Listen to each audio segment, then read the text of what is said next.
My name is Michael Hopkins, Chief Marketing Officer for VINCUE and host of Cue the Next Leader. Today, my guest is Dave Janssen, owner of the Janssen Auto Group located in Nebraska, where they own and operate 8 dealerships. Dave, welcome to the podcast. Thanks for joining me. Yeah, thanks for having me. All right, so I thought you guys were located in Lincoln. Are you guys actually in Lincoln or are you in Platte? We are in North Platte, York, Nebraska, Holdridge, and McCook, Nebraska. So 4 different cities in Nebraska. Very cool. I went to school in Omaha, so I had a bunch of friends from like York and a bunch of different spots up there. So I got to get up there and hang out a little bit. So 8 stores. What franchises do you guys have? We're actually down to 7. So Oh, down to 7 stores. Fair enough. 7 Still a stores. strong Chrysler, number. Dodge, Ram, Chevrolet, GMC, Ford, and Honda. Very cool. And let's start at the beginning. How did you get into the car business? My dad actually started the company in '71. I got into the business in '94, but that didn't actually start working for him until about '98. So I've been in the business, in the Janssen Auto Group business since 1998. First store was a Chrysler store in McCook, and then we had a Ford dealership in Holdridge and a Chevy. Then we got the Chevy dealership in Holdridge. Opened the Honda store in McCook. Chrysler store in North Platte, Ford in York, and the GMC store in North Platte as well. So just kept adding along the road and finally got to where we're at. A lot of expansion. Yes, yeah, it keeps us busy. That's awesome. So what was the 4 years before joining the family brand? Actually worked at a Ford dealership in Lincoln. So I started out at McGinnis Ford in Lincoln and then worked for Copple Chevrolet GMC in Louisville, Nebraska for a while. Okay, And then awesome. back and joined the family business. And not just you, right? You work with your brother now running the dealerships? I have a twin brother named Dan, and he runs the Ford dealerships and the Honda dealership in McCook, and I run the GM and the CJDR stores. All right. Well, knowing Dan's not here to defend himself, what's it like working with family? We actually get along really good. I mean, as far as partnerships go, I've been warned never to get into a partnership with family, but in this case, it's worked out very, very well. So, Automotive tends to be the exception to that rule, it feels like, well, which is it has good. for us. I can't speak for everybody, but everybody's got their disagreements once in a while. We don't always see eye to eye, but first, most of the time we do, and it's worked pretty well, I'd say. Yeah, sounds like. What do you love most about working in the industry? What is it about automotive that has you keep coming back? I love making the sale. I mean, it's kind of a rush to me to make the deal. I mean, I just love making a deal, and I don't get to do that part of as much as I used to, but I still fill in as the desk manager for my sales managers on their day off, and that's the part I like the most. Kind of getting back to the floor. Yes, That makes I sense. just, to me, that's the funnest part of the business is making the deal. What would you say is the most challenging part of automotive right now for you personally? We'll get into some of the industry stuff a little bit later. The complaints that come along with, not being able to get the parts to fix somebody's car and it's been here too long. And so, and that's getting better, but it's still not great. Yeah, I imagine that's going to continue for some time. Well, you wouldn't think so. COVID's been gone for a long time, but it still seems to be an issue getting parts, especially certain manufacturers have seem to have more difficulty than others. Yeah, It's weird. One manufacturer is on the inventory side. You can get all the inventory you want for certain brands, but other brands, it's still tight. And why that is, I can't answer that. But so while you have one manufacturer in the same day, I'll have one manufacturer trying to shove inventory that I don't want down my throat. And at the same, an hour later, I'll be calling another manufacturer saying, "Why can't you get me more inventory? This is ridiculous." So, and again, I guess a difference in philosophies, but I'm sure. I'll let you guess the brands, but Well, I will maybe later I'll get you to say some names. But before we get there, let's talk about your stores a little bit more and talk about you as an owner and the role that you play in the store. It sounds like you take responsibility for some of the brands, your brother's taking responsibility for the others. What's the overall strategy from a group or from an owner perspective? Do you let the stores run pretty independently? Are you guys kind of manage them one-on-one, or is there a group philosophy? Holdridge is about an hour and 15 minutes from North Platte.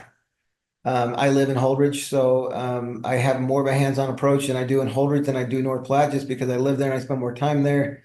The North Platte store, we also have a business partner, and he pretty much runs the day-to-day.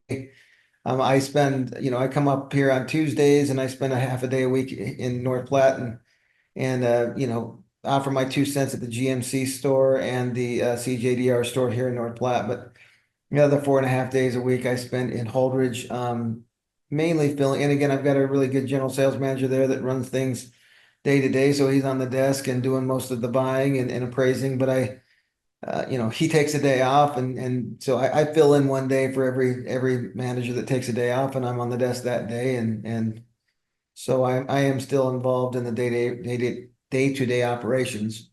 Yeah, so it sounds like yeah, that's kind of how you keep a thumb on each individual store, kind of understanding what they're doing and pushing them forward. Yes. From an ownership perspective, so you, Dan, your brother, and your business partner, what are some of the what are the KPIs? What are the things that you guys measure success for the stores on? Is it just gross, volume, turn? All of the above. We do a Google meeting every Monday and Thursday with all the stores, at 8 o'clock in the morning. So they'll update. And again, we could do this electronically, but I like to see them report their numbers. So even though I could dial into the DMS and get the information, we prefer to have a meeting. We have a whiteboard and they post their numbers on the meeting board Mondays and Thursdays. So we track everything from ups and write-ups and test drives and closing ratio to, units, new units, used units, gross, average gross front, average gross back, on the sales side. On the service side, we have a meeting twice a month. And they, first and third, Tuesdays of the month, and they will update hours sold, sales, the service numbers go twice a month. It's a little bit more difficult on the service side because they can't just they're busy early in the morning, so an early morning meeting doesn't work. So we do a lunch meeting twice a month there. So Just for context, for those that are listening, what's the DMS in your CRM that you're primarily using across your stores? we have the same DMS and CRM across all the stores, and we use Dominion on as a DMS and Affinitive XRM as a CRM tool. The larger companies, companies are some, and again, nothing against Cox personally, but their pricing strategy is more expensive for a smaller store, and for a smaller store, we have to find a lower cost solution. I'm in Western Nebraska. We're in rural communities. Our entire county in Phelps County, where we own 3 stores, has less than 10,000 people in the county. So, when people think of rural Nebraska, that's where I'm at. It's home to me. People sometimes ask me, why did you choose to live in Western Nebraska? Well, it's home to me and I love it here. But um, Yeah.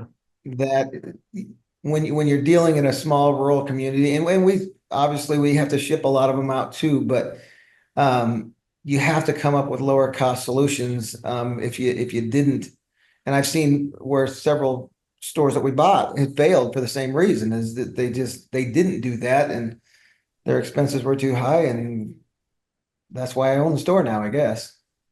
Well, fair. I guess your win there, but it's Yeah, those are yeah. hard lessons learned. So that's cool. Thanks for sharing that. So let's dive into a little bit of the strategy you guys have across the store, starting with buying. So are you guys using like VINCUE buy plan, or do you guys have a buy plan that you share between stores that kind of indicates, hey, not just what would I put the number on, what number would I put on this car at my store, but can I ship it off somewhere else and maybe get a little bit extra gross out of it?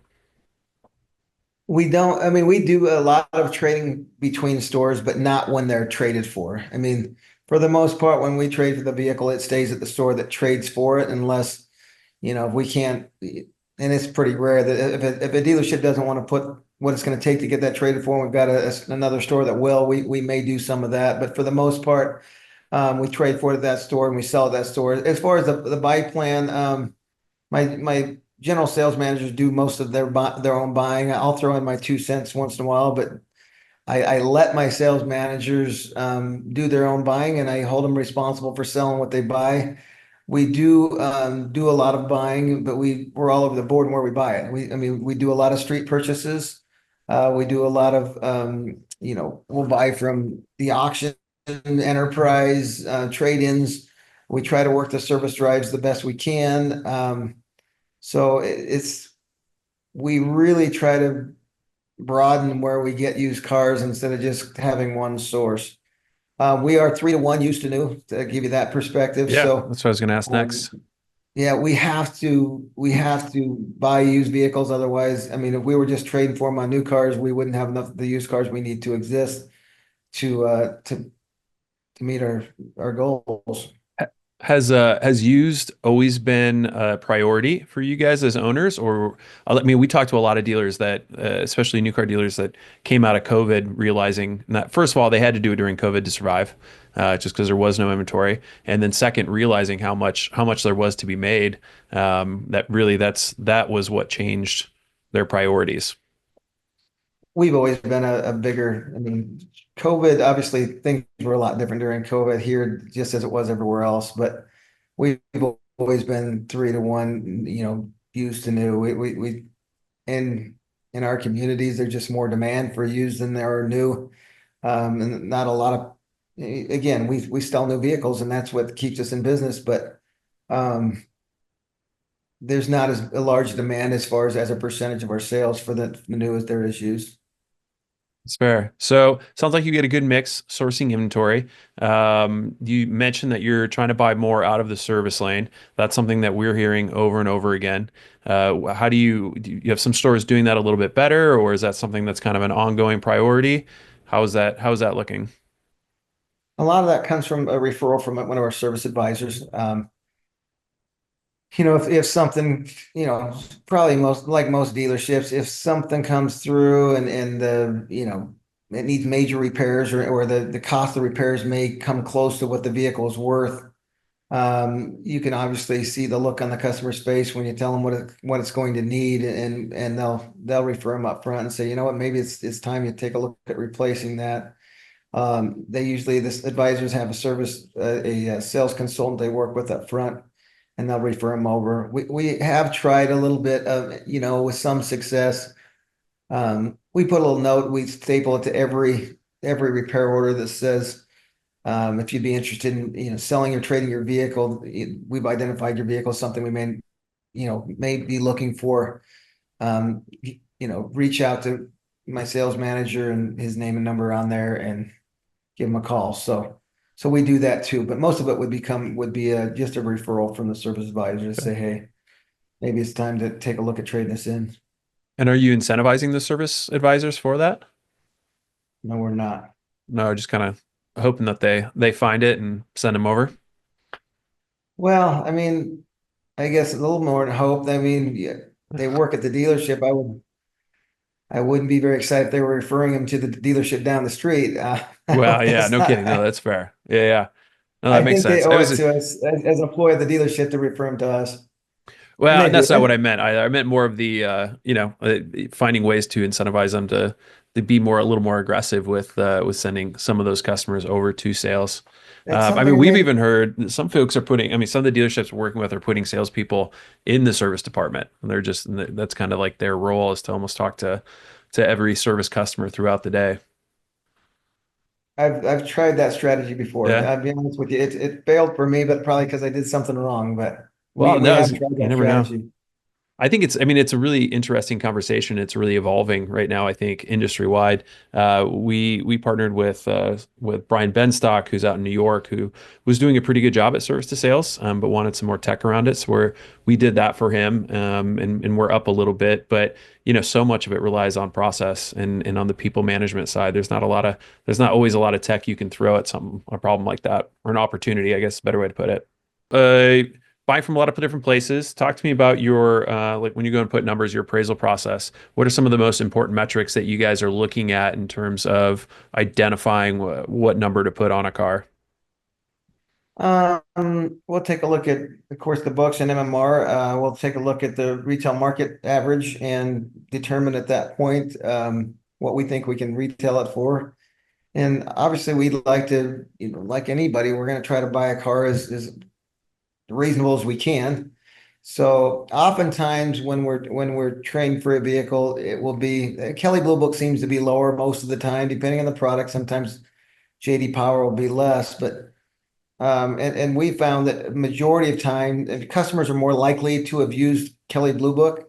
So Kelley Blue Book works in our favor because it's a pretty low number anyway, and the customer's already seen that number because they've already gone online to check to see what their car was worth, and they Google search Blue Book and they Blue Book their car and it says it's worth $18,000, and I offer them $18,000. That seems to be work pretty well. We may be willing to bump it to 18.5 or 19 if we had to, but if the Kelley Blue Book shows 18 and it seems to be worth that, I'm making up the number, of course, but Yeah. if that's what Kelley Blue Book shows on it, then comfortable and the customer's comfortable with that, and it's they've already seen that number because they've already booked it out anyway, we'll use the Kelley Blue Book. But Fair enough. So then when you go around and turn around into pricing, so getting that car out into the retail market, are you guys big on a price to market, cost to market?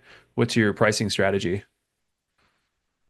um, we typically, it depends on how hard the vehicle is to get and the condition of the vehicle. I mean, there's certain vehicles you trade for that the profit was made for when you traded for it. I mean, you get that really rare find that the 10-year-old vehicle with 50,000 miles on it. That car is going to bring a premium, and we can allow the customer a premium. It'll bring a premium, and we don't really have to discount those cars very often because somebody's always looking for that one. If it's something that's out there that there's plenty of, and we need to get rid of it, we'll be more aggressive on that one. Typically, in the first couple weeks, we'll be more aggressive on the pricing, and like most dealerships, as it ages, we'll be more competitive on the pricing to try to turn that inventory and get something else. Yeah. So speaking of trying to turn it as it sort of stales out a little bit, what does your marketing mix look like? Are you doing advertising, third party syndication? Where all are you spending your marketing budget on? A majority of what we're doing now is digital. We do some radio in the North Platte market. That's about the only traditional medium we're really using anymore. Mm, we haven't done television in a very long time. As far as print goes, we'll do some print for some local, just sponsorships of local teams and things like that. But as far as display advertising and print, we don't do that any longer. A majority of what we do would be well, we use third-party websites. So cars.com, Auto Trader, Car Gurus, all three of those.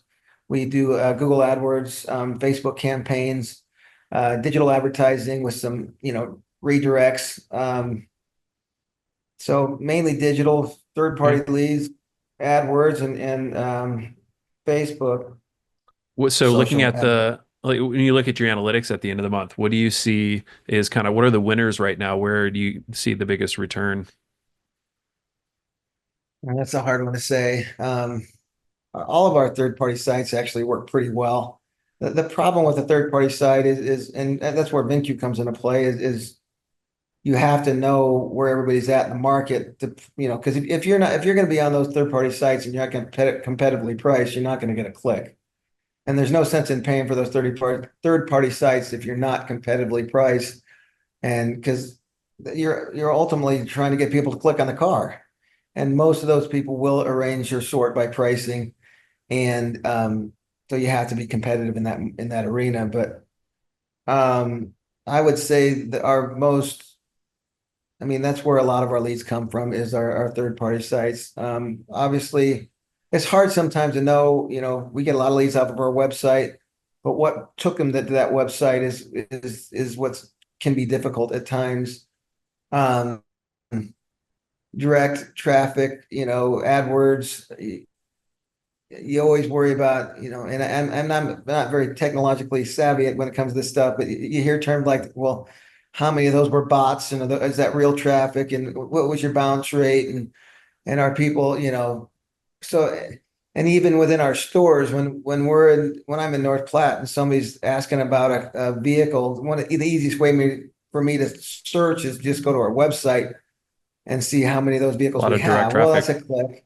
Yeah, Yeah, that's traffic to our site. And how many VDPs did I click on when I was looking for that Silverado the guy was looking for in North Platte? And I clicked on it, but was that real traffic? So sometimes it's hard to realize what's a bot traffic and what's real traffic. And obviously, we take a look at the reports every month, and our dealer on rep will get on and show us. But sometimes you have to take some of it with a grain of salt, knowing what's real and what's not. But yeah, yeah, we use a company out of Colorado called Market Point, and they do a lot of redirect. So yeah, so it's pretty all encompassing, I guess. And I'd say from that standpoint, try a little bit of yes. everything. Right. So, being in a marketing role myself and running marketing for VINCUE, I mean, the biggest challenge in that conversation is always attribution. Because someone might have filled out a web form and that might have been direct traffic to your website, but could they have seen 4 or 5 ads before that? Did they get a phone call from one of our salespeople before that?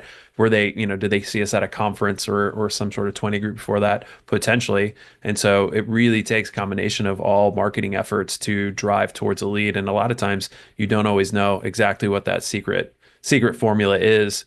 So I mean, it is a challenge. And like for me, in my role, it's like, okay, well, if we're going to invest in this other channel, right? If we're going to decide, well, we're going to try out this new Google PMax campaign, right? It's like you really have to actually invest, throw money into it, give it time, and see if it actually impacts anything. But for the most part, you're not watching it in real time.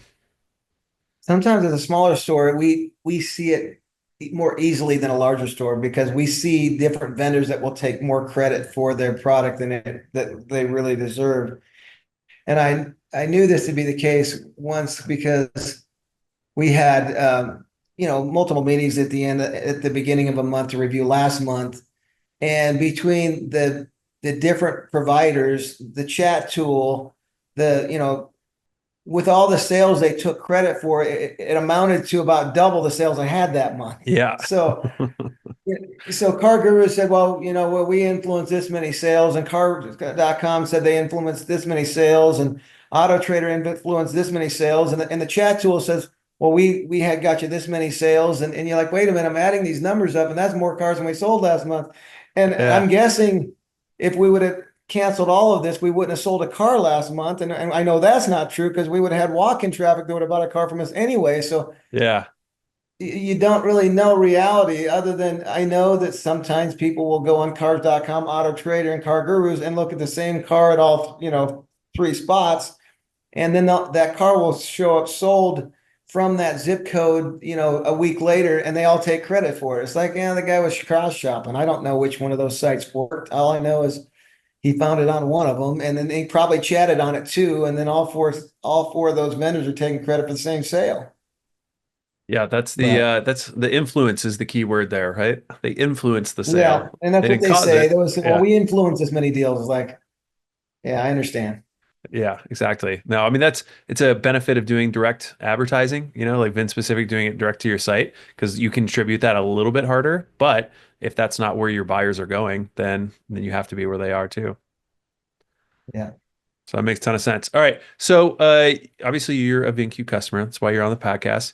You guys are one of our OG VinQ dealers, though, right? Didn't you guys start with us a long time ago? Yes. In fact, it looks a lot different now than when we first signed up. I'm sure that Um, it does. the original version, it doesn't look any close to what it looks like today. So when you signed up, were you on appraisal only at that point, or was it It's full been so inventory long ago. management? I think well, I think it was. I think it was appraisal only, and then we added inventory management later. No, you're right.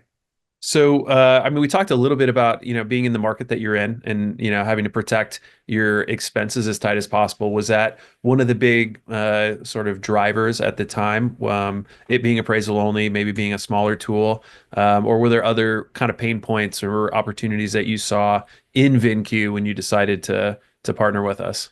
A lot of my 20 group members were with competitors of yours and had been pushing me to get a tool like theirs. And every time I price it, I'm like, I just can't swallow that. That's just more than I want to bite off. And then I think I got an email or something that you guys were emailing and they said, compare us to brand X and it's a better tool at a lower price. And I bought into it and took the demo and have not been with you ever since and certainly haven't regretted it. Well, we appreciate that and we appreciate your support. I know that you guys have we've used a lot of your feedback as we've developed the tool over time. So we love partnering with dealers like you that are willing to give their feedback and their advice. Yeah, and the tool, that's one thing nice about it. It seems like it's some people hate change, but it's constantly updating. So if it hadn't been constantly changing and updating, like I said, I wouldn't even recognize. I don't remember what it used to be like, but it was a lot different. And you're constantly adding tools that make it add more value to the product. And it's a lot better tool now. I assume you take a lot of input from dealers that say, hey, I saw this somewhere else. Can you guys build this into your program? And you say, well, yeah. And if you're going to build it for them, you might as well roll it out to everybody. So you Yeah. add that tool and you roll it out to everybody. So Yeah, that's for sure our approach. And it was really cool as we've been doing that for a long time, that we didn't talk about it as much in our marketing. It just wasn't something that we led with. We lead with, hey, we've got everything our competitors have, here's what we have that they don't have, that kind of thing. But we started to hear in the last 6 months, which kind of surprised us, dealers coming up, especially at NADA. We heard a lot of this in New Orleans, people coming up and saying, hey, we heard that you guys are the company that whenever a dealer needs something different or needs the software to be different, you guys actually do it. Is that true? So, which is a huge compliment, right? And that was like, as a marketing yeah. person, I'm like, how did I miss this hook? Because this is something we should be talking about a lot more often. But it was a huge compliment, we went back to the product team with it, and I talked to our product manager, and he said that in the last year, 72% is the average. So we do at least one release every single month of a new package. It could be new features, could just be updates, that kind of thing. But 72% was the average over the last 12 months of dealer requested features and enhancements in every release, which is I mean, I've been in software a long time. That's huge. That is really, really big. All right. So, kind of over time, you guys have been with us for a while. We've talked a little bit about kind of how the product's evolved and how you guys appreciate that. I'd love to know more a little bit about kind of how you just see your relationship with VinCue. I think you've worked with a couple of some of our top performance managers, a couple folks that sort of been promoted into positions to have you switch over performance managers. But what's the relationship been like with VinCue? It's been good.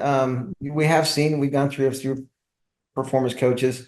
But one thing I do like, I talked to you about our Monday, Thursday meeting. So our Monday, Thursday meeting, we usually spend the first 15, 20 minutes updating the board and discussing any potential issues we've had. But on top of that, we'll get guest speakers like VinCue or like our website or like, you know, I can go on, but our CRM tool. And it's really nice having a performance coach that can log in at our meetings. It's the regular schedule meeting to review all the metrics and show us, hey, and usually they're pretty well, schooled in advance. So they'll look at everything the day before and say, hey, I see an opportunity for this store here.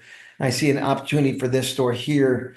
And they'll go through and say, this store needs to do a better job with their, I like the dashboard, shows you, stale pricing, and they'll say, they won't pick on them, but they'll say, here's a store that their prices are stale and we haven't had a click on this unit or this unit. And they'll go through the vehicle and how many clicks it's had recently and which customers maybe, looks like you may have had, a pretty interested party on this one and help us make deals. And ultimately, that's what I'm looking for from any Yeah. vendor and any performance coach is to have somebody that, just reviewing a number is, all right, that's fine, but show me how I can monetize that. Show me, Yeah. tell me, go to and say, hey, this is what you should do with this particular vehicle. If I were you, I would have this price at this price. And, even down to they'll pick out some photos and say, see this photo right here? You need to retake that photo, or remove that photo altogether. Um, only show photos that are going to help, what's the idea behind your website is getting clicks and getting people in the store. That's what it's designed to do. Does this picture that you have on your website right now, is it accomplishing that goal to get somebody through the door? And if it's not, then why is it in there? You want to get people through the door. That's what you want to do. And if we got a picture that's not so great, maybe it's showing the side of the car that's not as good. Hey, we can switch them to a different vehicle when they get in the dealership. But Yeah. but did the post do its job, which was to get somebody interested in the car, get them to click on the car, get them to submit a lead, or just stop into the dealership to check it out. And once it does that, it's done its job. And they'll go clear down to, I looked at this specific car and I'd take off this picture, and this specific car I'd lower the price, and this specific car I would get rid of. And that's kind of nice. It's you know, I like that.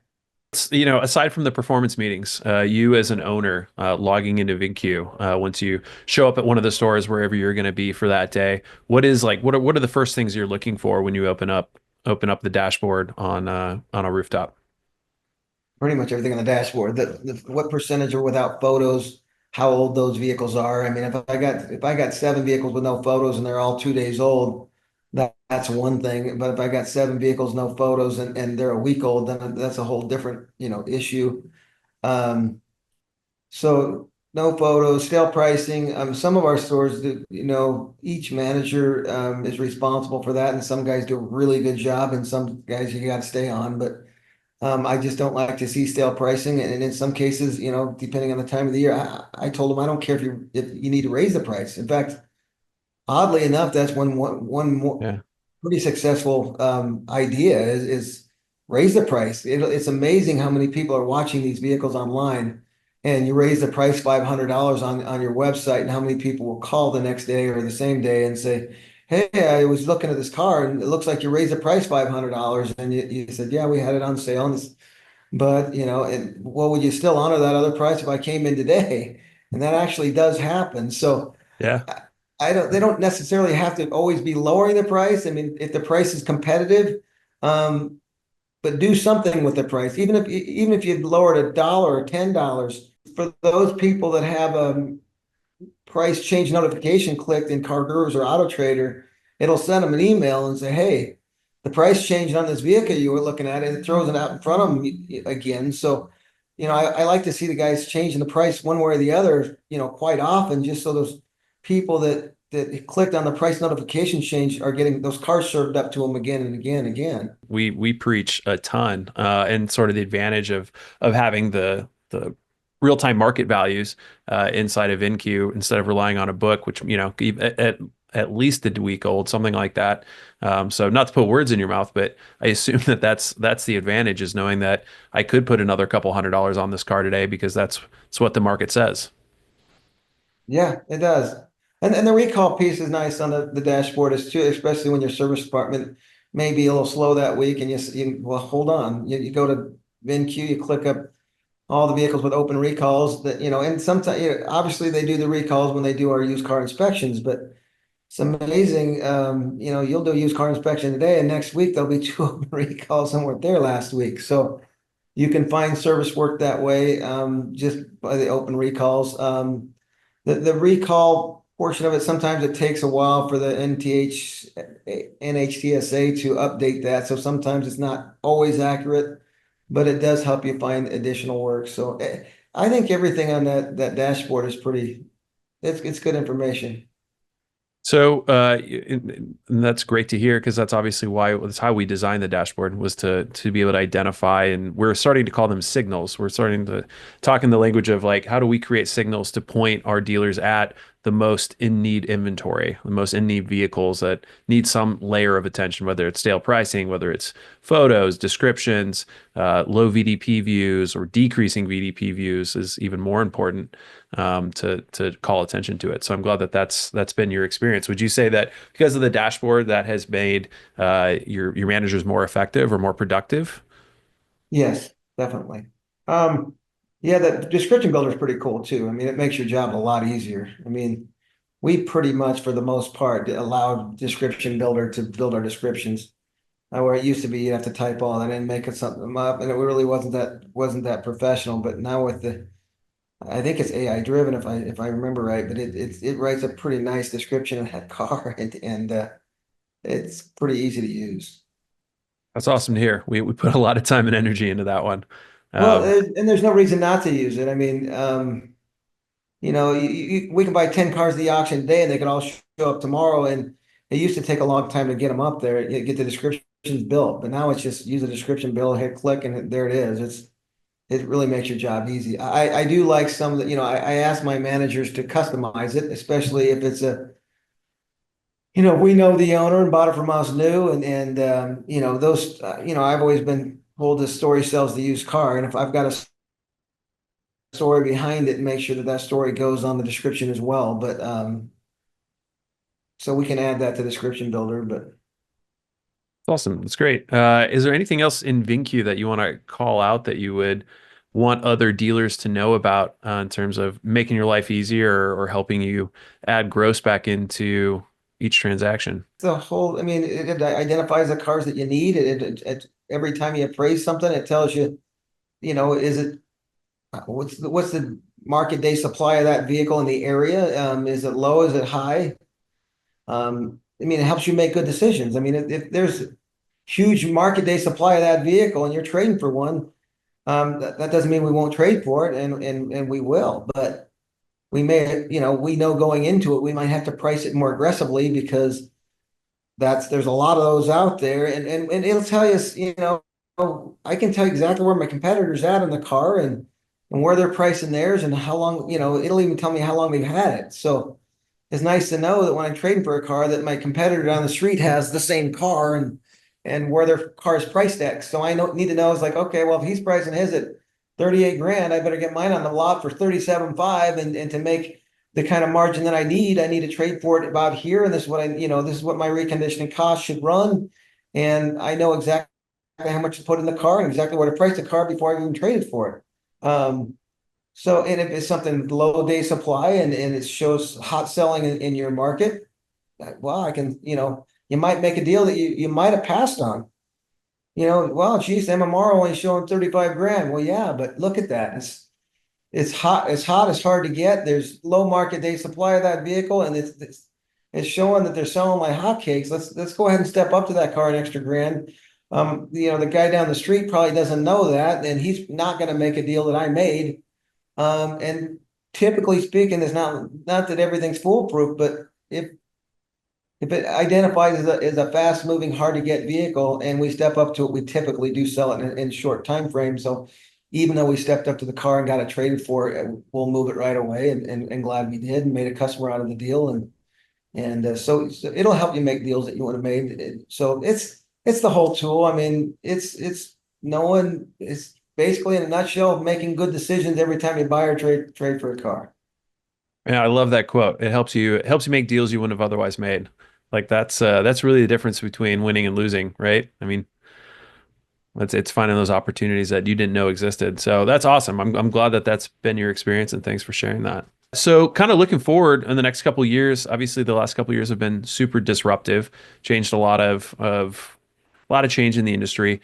COVID started it. We've got national chains coming in. We've got consolidation happening kind of everywhere. As you look forward to the next couple of years, where do you think either the biggest challenges are going to be, or where do you think the biggest opportunities for the Janssen Group to win? I mean, if I had to guess, and that's what you're asking me to do. I see things maybe getting a little more difficult in the next couple. These tariffs, you never know. I'm worried about that.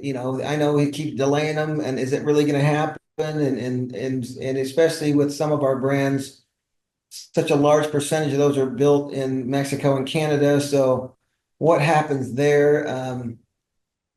The things have been, I'm not saying good or bad. I'm not going to take a side there, but it's been a little rocky. I mean, pretty turbulent. So for the first 3 months of the year, so I hope to see things come. You know, there's a pendulum, and then things swing up and and people. I mean, COVID was pretty good. I didn't know a lot of dealers that didn't make it. Wasn't good. Don't get me wrong. The disease was terrible, but business was good during COVID, and most dealerships saw an uptick during COVID. And so you always wonder that pendulum going to swing back the other direction now that inventory, becomes more readily available. Um, you're starting to see more dealers struggle, like pre-COVID levels.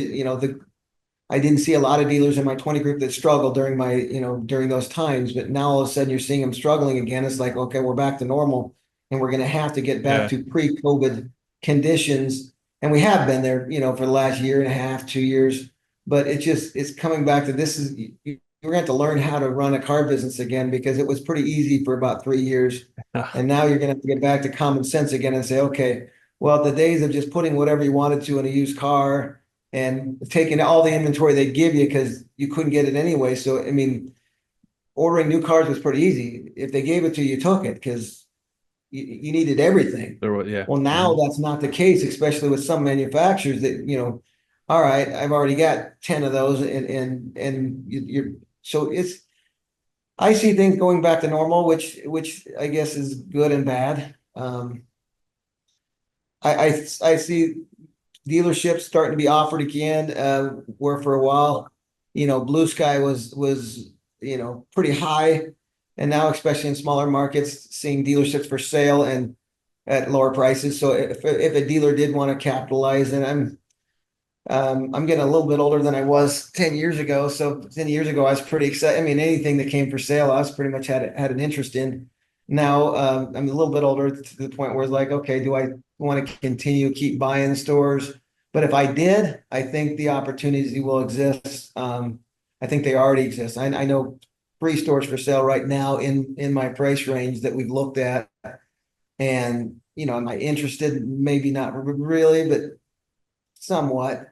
And they're all still on the market. So who knows? In a month from now, that this broker may call me and say, "Hey, he's basically wanting out. Just tell me what it'd take, and you got a deal."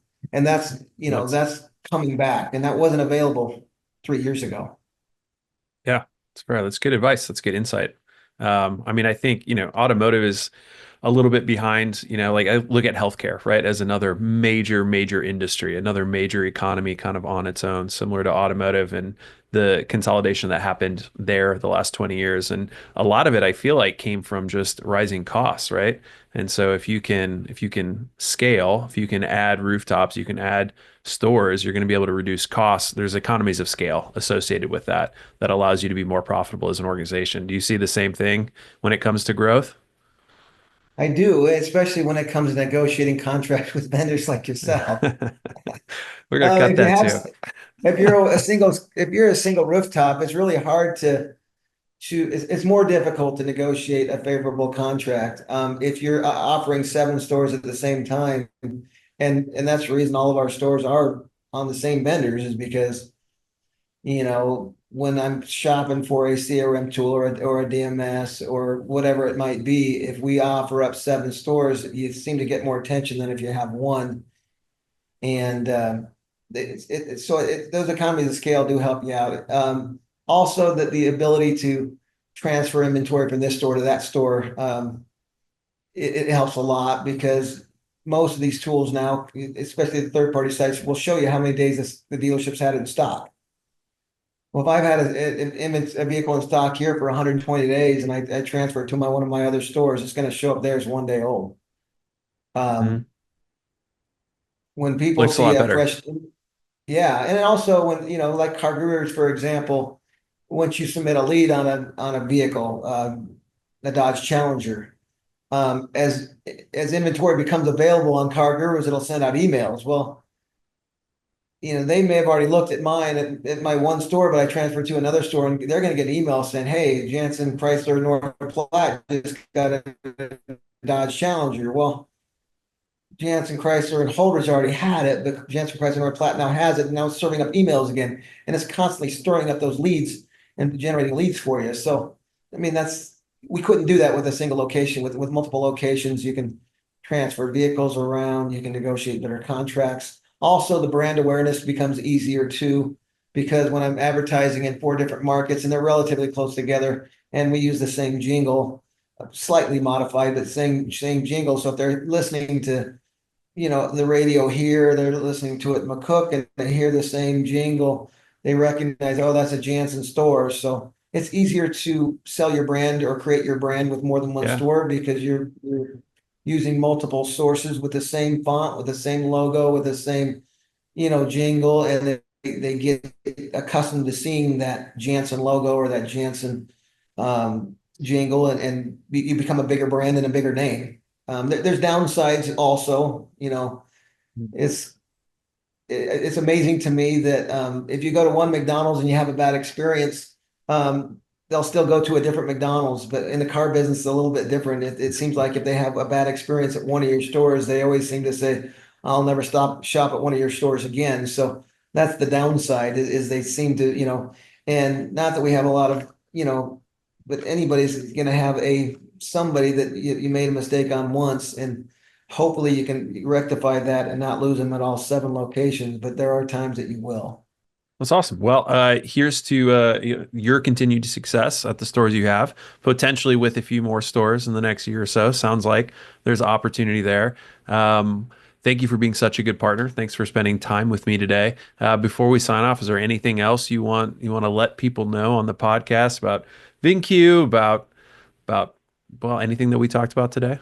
I think, oh, I appreciate everything you guys do for us. That's about it. That's about it. All right, that's going to do it for this episode of Q the Next Leader. Thank you to Dave Janssen, owner and operator, Janssen Automotive out of Nebraska, for your insights, your perspective, and your stories. My name is Michael Hopkins, and I've been your host. If you're listening to this podcast and you'd like to be a guest, please reach out to us at vinque.com/podcast. Thank you for listening, and I'll talk to you next time.